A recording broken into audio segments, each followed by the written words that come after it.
to this module on JavaScript prototypes and inheritance. If you've heard about prototypes but haven't ever really used them, or perhaps stumbled across some JavaScript code that used prototypal inheritance and it left you scratching your head, this module will give you a solid understanding of how prototypes work and everything that is going on behind the scenes. Once you understand prototypes, you'll be able to write simple yet powerful code that otherwise would have eluded you. It will also help you understand JavaScript object and property behavior that may otherwise leave you a little confused. So let's jump right in.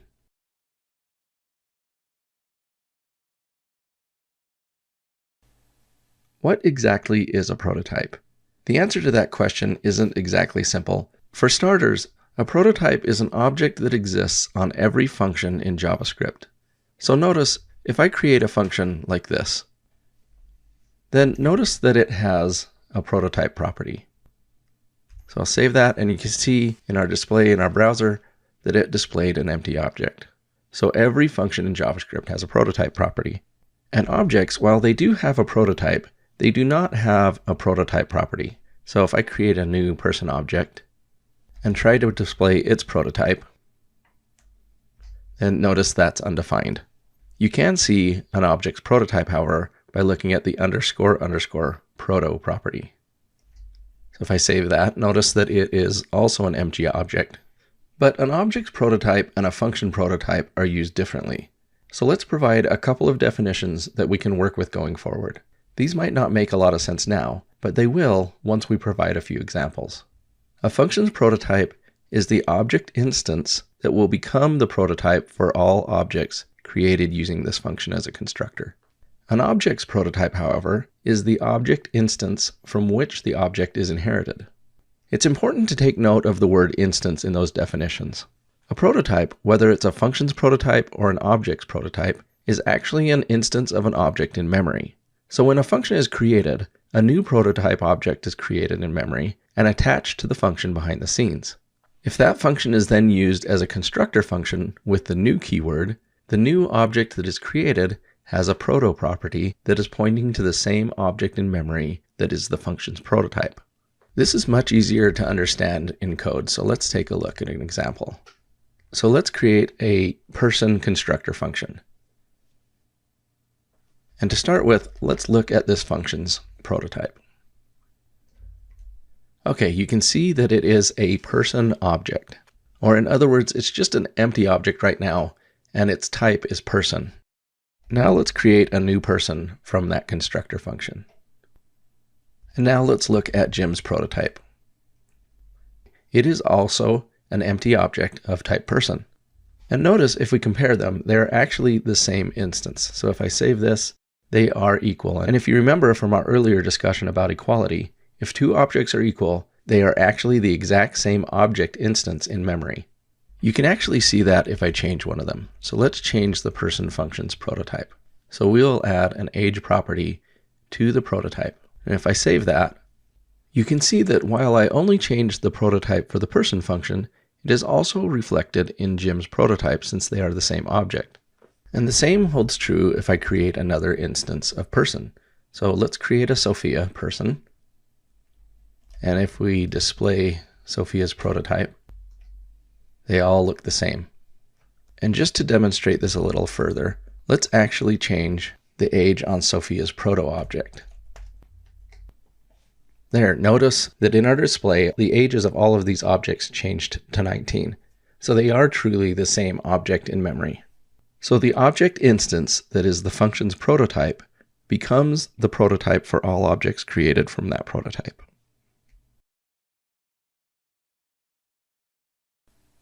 Okay, so we've seen how adding a property to a function's prototype affects all objects constructed using that function. But let's take a closer look at what exactly is happening behind the scenes when you add a property to a prototype like this. Specifically, let's take a look at exactly where those properties live. Here we have our person function and two people derived from that function. And notice that the person function's prototype has an age property that is set to 29. That means that each of our person objects also have an age of 29. And we know that if we change the person prototype.age, that will change the age for all persons derived from that function. And we know that if I change person.prototype.age, that it will change the age for all persons derived from this function. But what happens if instead of changing the prototype's age, I change the age of just one of those persons? Interesting, in this case only Jim's age was changed. So what's going on here? If the age property is coming from the prototype which is shared, how is it that I can change one without changing the other? Well, it's because we didn't actually change the prototype's age property. What we really did here was add a new property to the Jim object. Notice that Jim still has access to both values. So Jim.age and Jim.proto.age. And Jim.age is 18, where Jim's prototype age is still 29. The key concept to notice here is that prior to setting Jim's age directly, the Jim object never actually had an age property, only its prototype did. But if that's the case, why is it that if I delete this Jim.age property and save, we can still ask for the age property on Jim and get a value back?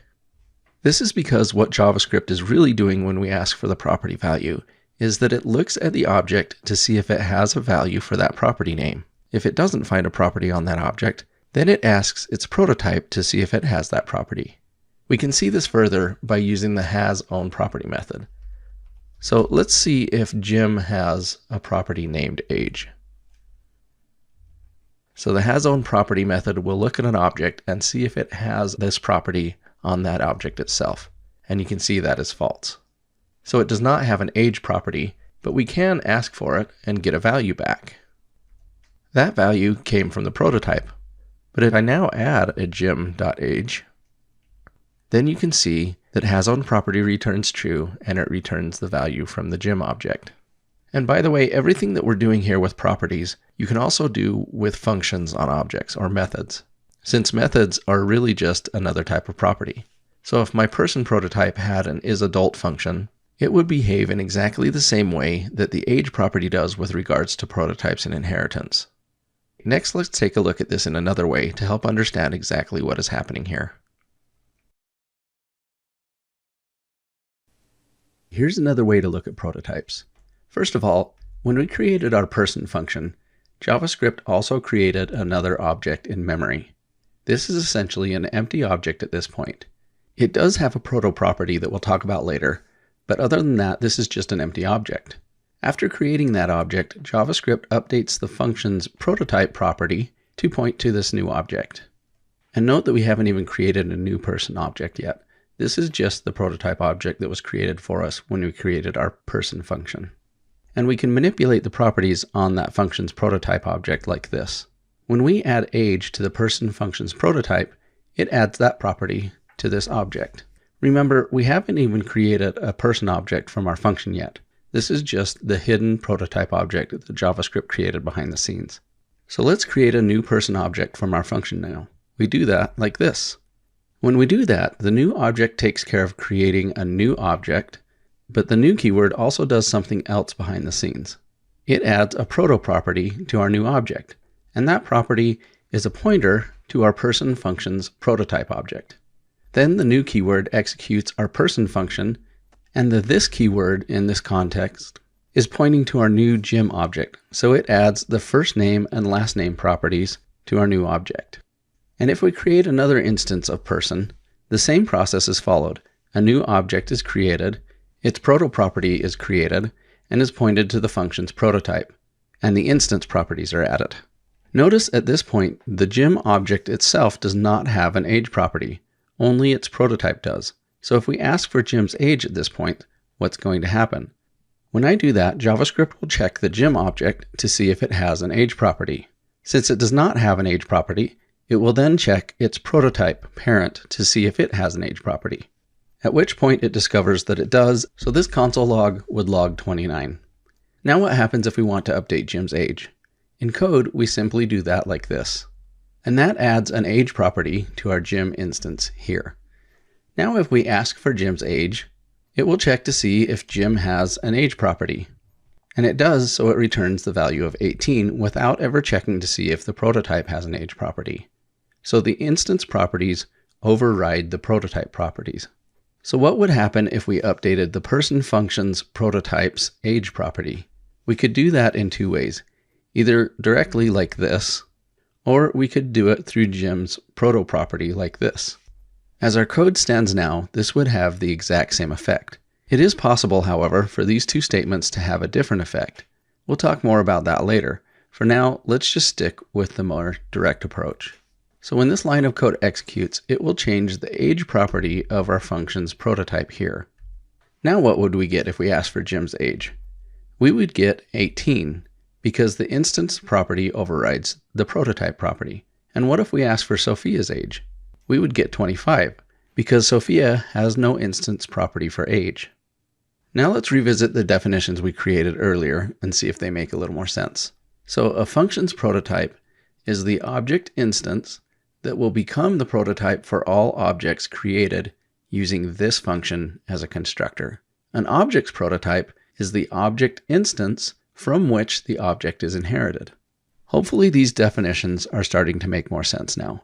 Prototypes are not really that complex once you understand what's happening behind the scenes.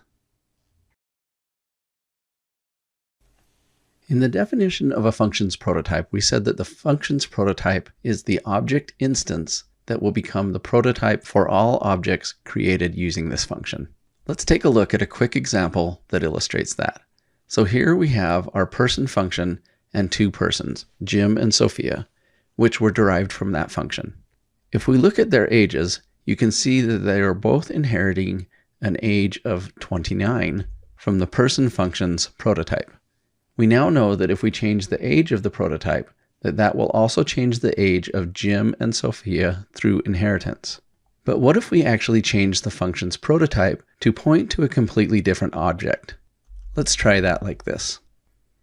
So we'll set person.prototype equal to a new object, and that new object has an age property that's set to 18. So if we save that, notice that it did not change Jim and Sophia's ages. They are still 29. So unlike simply changing the age of the prototype as we did here, we actually pointed the prototype to a completely new object. And if we look at the person function's prototype, we can see that it has an age of 18. Notice now if I add a new person after having changed the prototype to point to a new object, so I'll create this Chris person, and if we then display Chris's age also, then you can see that Chris's age is 18. So what exactly is going on here?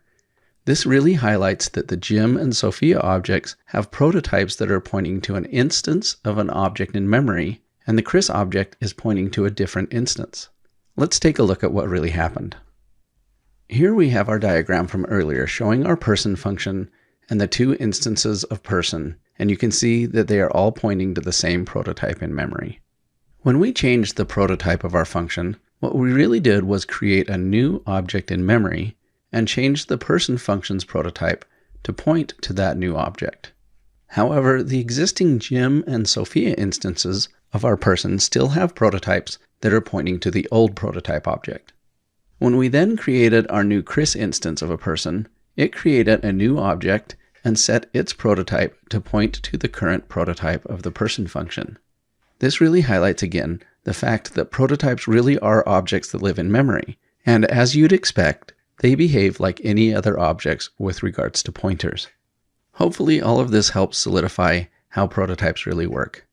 Now let's take a look at object inheritance. So far, we've only been talking about a single level of inheritance, where our person objects inherit from a prototype object. But actually, the objects we've been working with have multiple levels of inheritance. So, for example, we know that Jim has a prototype that was created from our person function. What we haven't seen is that that person prototype also has a prototype. Notice that its prototype was created from the object constructor. So what if we keep looking up the prototype chain? Notice that that object's prototype is null. Eventually, as you walk up the prototype chain, you always find a null prototype. And this is usually after hitting object's prototype. By default, all objects in JavaScript inherit from object, and object has no prototype. This is a prototype chain and demonstrates that we already have multiple levels of inheritance, and it always ends in null to indicate the end of the chain. But let's make this more interesting by creating a more meaningful inheritance chain. Let's start with our familiar person constructor function, and notice that it has a full name property getter. Now imagine that this code resides in an application for a college admissions site, where we'll have students enrolling in courses. So we might have student objects that look like this. So here is a student constructor function, and it has an enrolled courses property, and it has an enroll function that takes in a course ID and adds that course ID to the enrolled courses array. And then it has a get courses function, which we'll implement here in a minute. Okay, so here's our student function, but students are people, so they will have a first name, a last name, and an age, just like our person object does. Now I could just implement these first name, last name, and age properties as part of my student object, but that's a bit redundant, and I wouldn't get the benefits of things like this full name getter without re-implementing it. So what I really want to do is make student inherit all of that from person. If you remember from earlier in this course, objects can inherit properties and methods from their prototype, and you can chain prototypes. As it is right now, any objects created with the student function are going to have a prototype of student, and so it will have these enroll and get courses functions. But we want to also have these properties and methods from the person constructor function. So we can do that by adding person to the prototype chain. So we'll do that down here right after we create our student function. We will set the student function's prototype to a new object that we'll create with object.create. And that object is going to have a prototype that is the person function's prototype. One more thing we need to do is set the prototypes constructor. So we do that like this. We'll come back and explain these two lines in depth in a minute. But for now, just know that if you want to create a prototype inheritance chain, these are the two lines that you need to implement. And now I could create a new student like this. So I'm going to create a new Jim Cooper student. And let's take a look at it. Okay, so you can see that that object looks like a student object. And if we look at that object's prototype, you can see that it is a student object. And if we walk up the prototype chain once more and look at that prototype's prototype, then you can see that it is the person prototype. So we have a nice prototype chain, but we aren't really done yet. Notice that when we displayed this Jim object, that it displayed this object here. And even though we've got an inheritance chain, we're not seeing any person properties here like first name and last name, etc. Well, if you remember, we also haven't done anything yet with these parameters here. What we want to do is call our person function from within our student function. So we'll do that like this. So this call function allows us to call the person function while setting the context of this. And remember, inside the student function, this is referring to the new object created by the new operator. So we're passing along our new student object to the person function for it to manipulate it however it wants. So now if we save this, you can see that our new student object now has the person properties, including our handy full name property.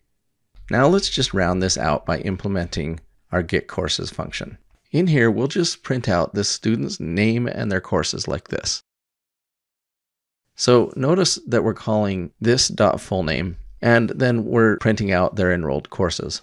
So now to demonstrate this, let's come down here and we will enroll Jim in some courses. So we'll enroll Jim in CS 205, MA 101, and PS 101. Now let's just display Jim's courses.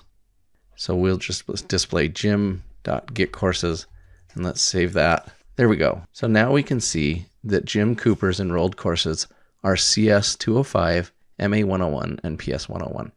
So the important part of that is that we printed out Jim Cooper's using this .fullname here. So we were able to access the person object's full name property from our student object. So our inheritance is working nicely.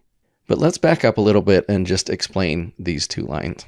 First of all, why are we using object.create here? Well, that's because if we use the new keyword, it would actually execute the person function at this point. And we don't really want to do that here.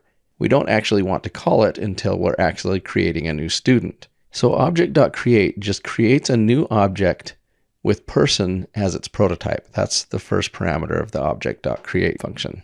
And then we set that new object as the student function's prototype. What about this line? To understand that, you have to understand that all prototypes have a constructor property that points to the function that was used to create it. To understand that a bit more, let's get rid of this display call here. And then right here, right after we create our student function, let's display student.prototype.constructor. And then we'll comment everything out below this for now. So if I save this, you can see that this is just a big student function string. So this is actually the student function. Now let's uncomment this line here. And then we'll display this again here. So we'll display it before and after setting the student prototype. There, now you can see that the function before setting the prototype was student, and after setting it, it is person. This is a side effect caused by the fact that we created a new object from the person prototype, which has the person function as its constructor, and then set that prototype for our student object. So to undo that side effect, we just need this line here. So now if we move this display call down here and save it, there we go. Now it is the student function both before and after setting the prototype. I can't think of a typical use case where this actually matters, but this makes everything technically correct. So that was a lot of explanation, but in the end, the only 3 lines that we needed to actually create an inheritance chain was these 3 lines. And if we clean this all up again, so let's delete these extra displays here, and then we'll go ahead and create Jim and enroll Jim in 3 classes. Then if we display gym.getCourses again, there we go, it's working great.